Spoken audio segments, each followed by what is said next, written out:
The European Union, of course, was set up to take advantage of the United States, to attack our piggy bank, right? And you know what? We can't let that happen.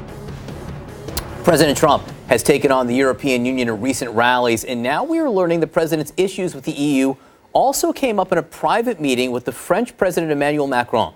CNN political analyst Josh Rogan broke this story for the Washington Post and joins us now. Josh, my understanding is he suggested to Macron that France leave the European Union, correct? Is that what happened? That's right. In a private meeting, they're talking about trade, and President Trump suggests that if France leaves the European Union, he'll give them a better deal on trade than the European Union gets with the United States. It's, in one interpretation, an offhand comment.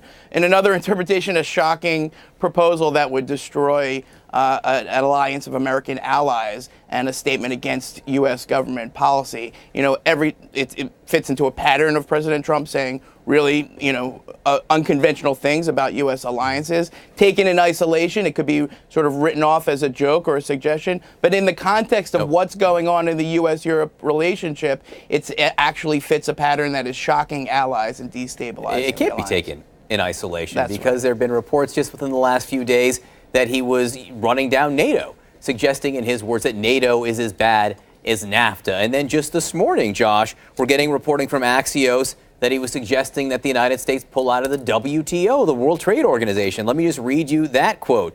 He's threatening to withdraw 100 times. It would totally screw us as a country, said one source who's discussed the subject with Trump. The source added that Trump has frequently told advisors, quote, we always get effed by them, the WTO. I don't know why we're in it. The WTO is designed by the rest of the world to screw the United States. So again, just within the last week, you're reporting that the president wants out, or at least talks about wanting out of the WTO, runs down NATO. Right. So we're talking about the pillars of the liberal international world order that the United States and Europe have just spent 8 decades building, the cornerstone of peace and stability in the world, the alliance that will allow us to confront the coming strategic challenges of Russia and China. And Trump very basically doesn't agree with this structure, despite the fact that his aides tell him it's a good idea, despite the fact that he knows that this would be hugely disruptive if he pulled the U.S. out of any of these organizations. The president just doesn't simply believe that these are delivering for the United States.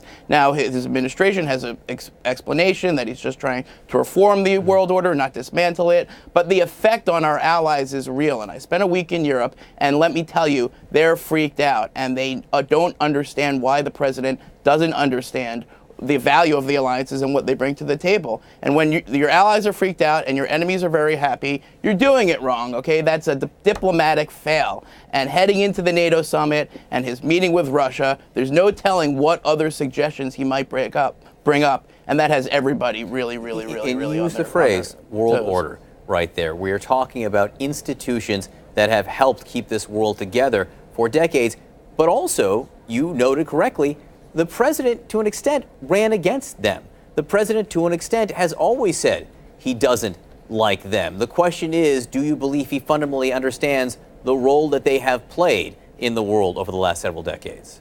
Yeah, it's clear that his advisors have been trying to convince him of the value of the liberal international world order, and he's simply not convinced. He says all the time to people who work for him, I just don't simply agree with the arguments. It's also a glaring sort of fact that all of these positions track exactly with the opinions of Russian President Vladimir Putin. We don't know why the president agrees with Putin on all of these things. I'm not going to speculate on that, but it's either a huge coincidence or there's some good reason that all of these strategic moves feed Russian national security interests and align the president with Putin's personal views. That's a huge strategic windfall for Russia. That's a huge blow to our allies. The effects of that are felt not only in diplomacy, but also in America's relations with all of these countries.